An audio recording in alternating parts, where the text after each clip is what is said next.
President Yeltsin hosted President Bush in Moscow in mid-June as the two powers started what many hoped would be the process of completely eliminating nuclear weapons now that the Cold War was officially over.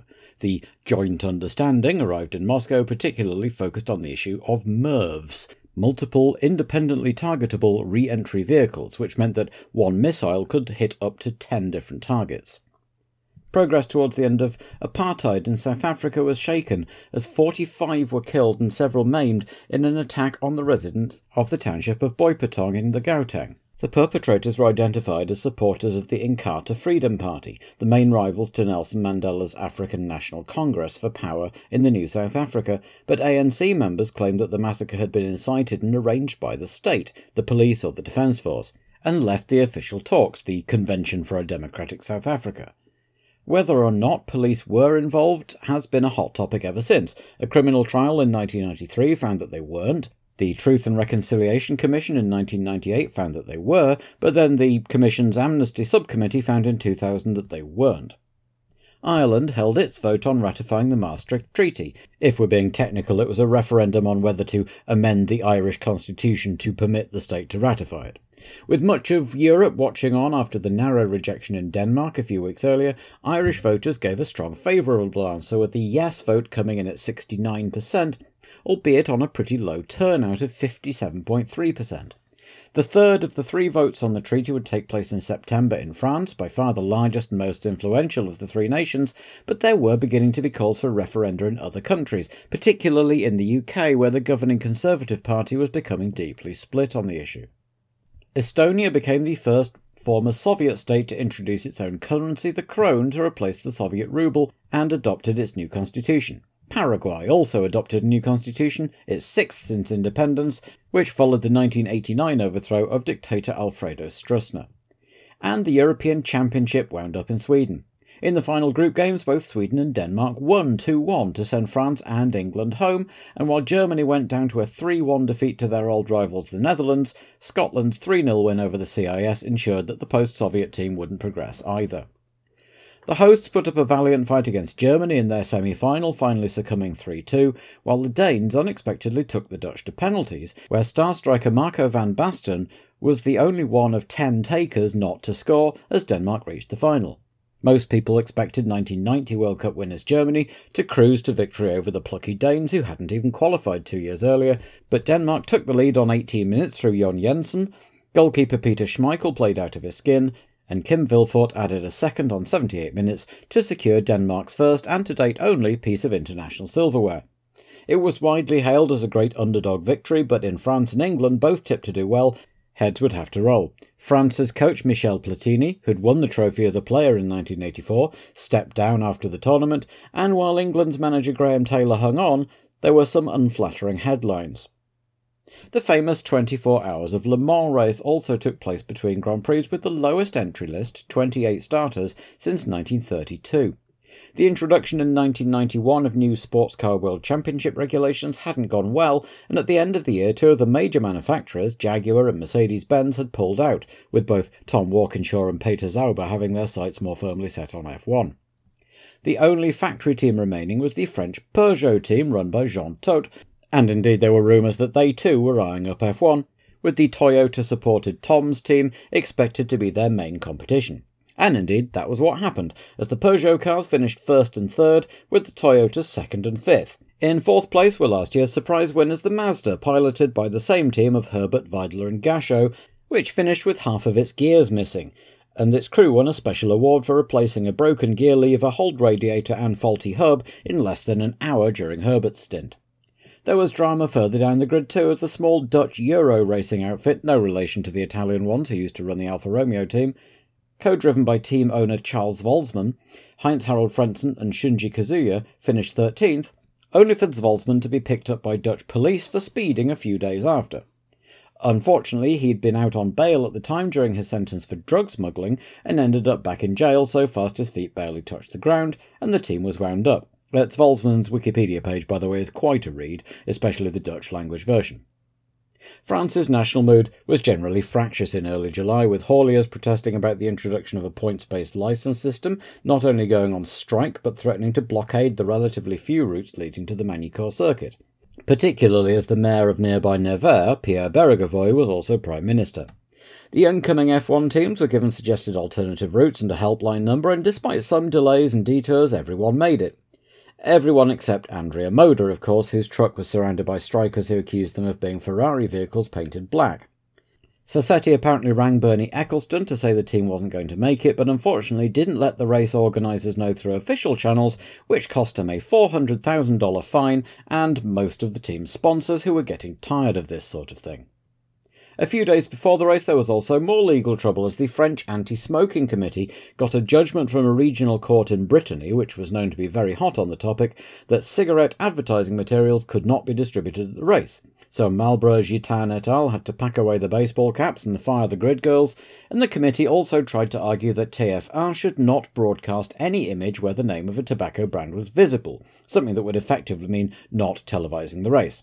Which TF1 considered, to the dismay of the track owners, but eventually they relented, just instructing the directors to limit the amount of time spent looking at tobacco-branded cars, which was a problem in itself. All of this, plus last-minute rumours that the race was going to be cancelled altogether, meant that the crowds were down from the inaugural year at Magny-Cours, though 70,000 still showed up to watch even in the absence of Alain Prost. In fact, for the third race of the year already, the newlywed Jean Alesi was carrying the hopes of a nation on his back, as the lead Ferrari driver in Italy, as the successor to Gilles Villeneuve in Canada, and now as the top French driver. Alesi had had a huge shunt testing at Silverstone the week between races, his undertray having come loose, causing him to go off at Beckett's, and he hit his head on the steering wheel, which, concerningly, had actually managed to split his helmet. A podium was really all he could hope for here, while the rest of the French contingent, drivers Comas, Gachot, Belmondo and Gouillard, and teams Ligier and Larousse, had less lofty ambitions for the weekend. Two of those drivers were lucky to be here at all, with both Paul Belmondo and Olivier Gouillard getting funding to continue, albeit only for a couple of races in Paul's case. The March team, perhaps ironically given the hubbub about tobacco advertising, were also sporting some much-needed new sponsorship from Rizla, not technically a tobacco brand I suppose, who had sponsored the team way back in 1981. But perhaps the biggest change was at Brabham, where John McDonnell had elected to blow some of his meagre budget on a new paint job in pale blue, dark blue and pink, as a way of making a bit of a stir and hopefully attracting some new sponsors.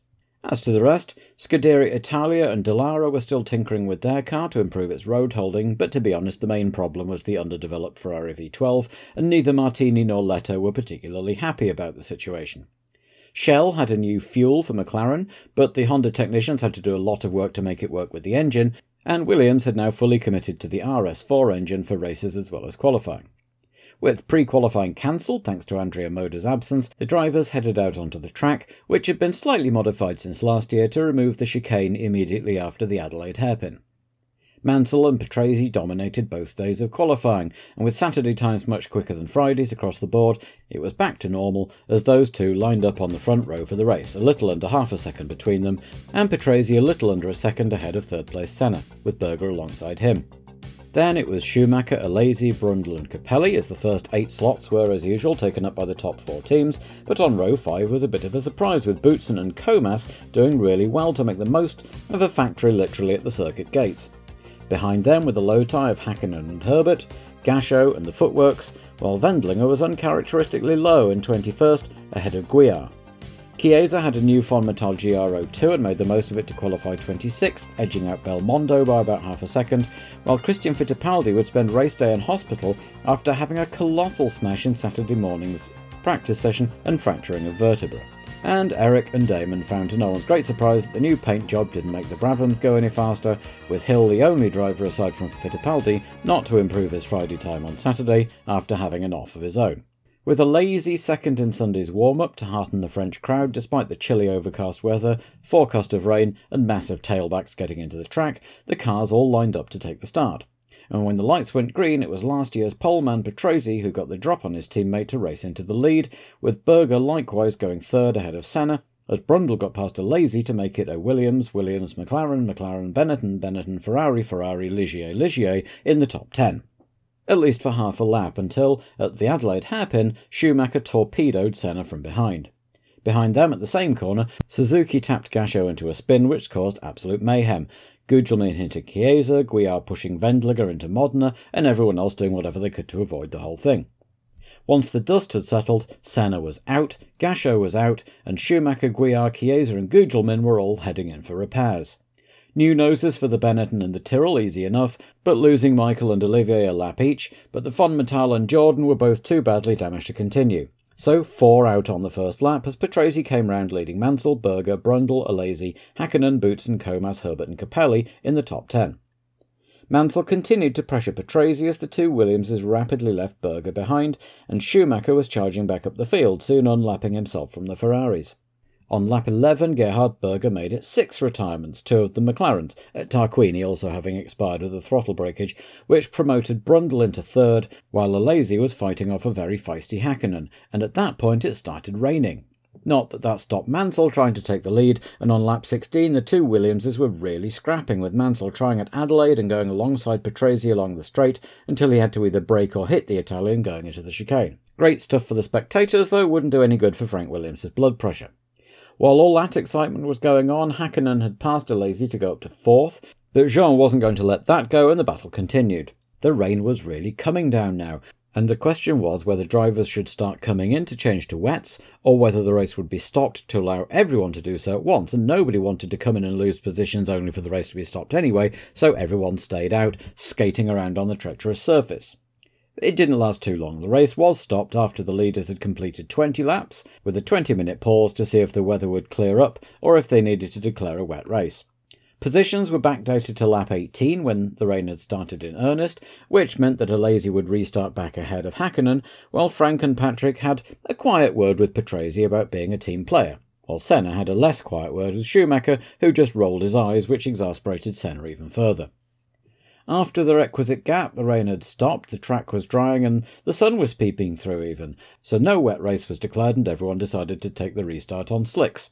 There would be a second race of 51 laps, with the result decided on aggregate times, never an easy thing to follow. So up they lined again, with Patrese now in pole, then Mansell, Brundle and Alesi on row 2, then Hakkinen and Boutsen, Comas and Herbert, Capelli and Alboreto making up the top 10, with Schumacher still at the rear of the grid and a lap down on aggregate. Katayama stalled his engine on the second parade lap and would start from the back, but otherwise they were ready to go. Too ready in the case of Olivier Guillard, who started a good 2 seconds before the lights came on, so in chaos, but fortunately there was much tyre smoke but no collisions. The Williamses were immediately out in front again, and as they approached Adelaide, Mansell got past Patrese while Schumacher, trying too hard, clipped the back of Modern's Jordan and bounced his Benetton high in the air, breaking his suspension, and he was out of the race too. While the cameras were understandably watching all of that, Patrese had repassed Mansell almost immediately and then, rather pointedly, raised an arm and allowed Mansell through as they came through to finish the lap. Mansell had been right on Patrase's gearbox at the end of lap 18, so it took him no time at all to take the lead on aggregate, while Alesi was chasing down Brundle and dark clouds were again gathering on the horizon.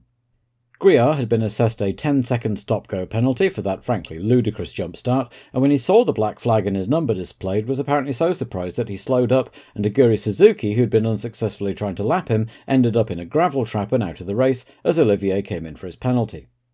Similarly off-camera, Capelli had got past Herbert for 9th and set off after Comas, while Mansell was pulling away from a demoralised Patrese at a second a lap, and Alesi was still chasing Brundle, whose engine was intermittently starting to cut out in the right-hand corners. The two Ligiers, with Capelli closing, were running close together in 6th and 7th, the best they'd done in a while, as Mansell gingerly lapped Guillard, but Capelli's pursuit of the blue cars wasn't to last as his Ferrari slowed up in a plume of blue smoke. By lap 40 of the 69 total, Mansell now led Patrese on aggregate by over 14 seconds, with Brundle 33 seconds behind Patrese and 8 seconds ahead of Alesi, with Hakkinen 5th behind the Ferrari and Boutsen 13 seconds behind the Lotus in 6th. A few laps later, Brundle had a recurrence of his engine cutout problem which allowed Alesi past, and soon he was up to 3rd on aggregate too. Hakkinen followed a little later and also set off to make up the 5-second aggregate deficit. But soon the umbrellas were blossoming in the stands again. The rain was falling on Magny-Cours, leaving the track greasy and treacherous, but not wet enough for a switch to grooved tyres or to consider another stoppage. Hakkinen spun at the Lycée, allowing Brundle to catch right back up again, and a lap or two later Boutsen did the same, but his clutch had already gone, so his Renault engine stalled in a very tricky spot, until some rather brave marshals pushed him out of the way, and then back up against the track direction for a few metres to get him into the pit lane. Gouillard's eventful afternoon continued as he bounced off Leto and spun, but kept it going and rejoined. With Boutsen pushed backwards up the pit lane and out of the way at last, Mansell peeled in for new tyres on lap 49, returning to the track without losing the lead. Brundle followed, dropping to 5th, and then the next time round it was Patresi's turn, having been already fending off Alesi on the track. The Ferrari pit were calling Jean in too, but he was happy enough on his slicks and decided to stay out. There was a flurry of stops over the last few laps as the three-quarter stage of the race approached, the point that the organisers could decide to stop the race but still award full points. The rules said if the race had been declared dry at the start, it should be stopped if it got too wet, leaving the teams and drivers unsure whether to change or wait and see, but most seemed to be opting for the latter. Alesi, meanwhile, was still on slicks and lapping within a second of Patrese, until he pirouetted off onto the tarmac apron, getting moving again without losing his place. Andrea de Cesaris was less lucky, ending up in the gravel trap at the Nürburgring corner. With just 16 laps to go, Häkkänen's brakes were starting to fade, apparently not enjoying being wet, and he lost 5th to Comas, while the Ferrari pit were frantically signalling Alesi in as the downpour continued. Eventually, on lap 57, the number 27 car peeled in for wets, slithering up the pit lane. Off went the old ones, on went the new ones, and then the engine died. By the time he finally got moving again, 20 seconds later, Brundle had retaken 3rd. There were 10 laps to go, and it was obvious that the race would run wet to its full distance, and visibility was starting to become a problem. Häkkinen had tweaked his brake balance a bit and got motoring again, and repassed Comas. Brundle had a spin late on, but Alesi's hopes of regaining 3rd were dashed when he pulled into the pits with a smoking V12 which had completely seized up. Mansell, though, seemed untroubled by the conditions, sweeping through to start his last lap, as Herbert had caught up to Comas and Häkkinen, but was still far enough behind the Ligier on aggregate timings that he wasn't going to get past. So Nigel Mansell took his 27th Grand Prix win to equal Jackie Stewart's all-time British wins record, with Patrese a dutiful 2nd and Martin Brundle 3rd, his first official podium finish, having had his 3rd place in Detroit in 1984 taken away after the Tyrrell lead shot scandal. Mika Häkkinen brought the Lotus home 4th with Herbert 6th, the pair sandwiching a delighted Eric Comas, whose 2 points secured Ligier's safety from any chance of having to pre-qualify. Alboreto took his 3rd successive 7th place ahead of Morbidelli, the Delaras, and bringing up the rear, the most popular man at Magny-Cours, Olivier Gouillard. Peter Collins of Lotus wasn't backwards in coming forwards afterwards. Quote, "I'm appalled to see Gouillard driving an F1, and many were urging Ken Tyrrell to sack him, but frankly, he needed the money." Mansell complimented Patrese in the post-race conference, but Ricciardo was definitely tight-lipped. So still no team orders at Williams? No comment about that. While at Flavio Briatore's insistence, Schumacher sought out Senna and apologised. The French crowd booed on the podium, but they weren't booing Nigel Mansell, they were booing French Prime Minister Pierre Bérégovoy giving out the trophies, the other most popular man at the circuit. So the teams would head for Silverstone in just 1 week's time with normal service resumed. Mansell still way out in front of the table, with Patrese seemingly under orders not to challenge him, and the next 3 all failing to score in France. Williams, for their part, had broken 100 points at the halfway point of the season. McLaren had managed 199 after 16 races of their dominant 1988 season, so Frank and Patrick had a target to beat if they wanted one. With Mansell and Brundle both on the podium in France, and Nigel, hoping to become the most victorious British driver of all time, on his way to the world title he'd come so close to in 1986, 87 and 91, it was sure to be a huge turnout.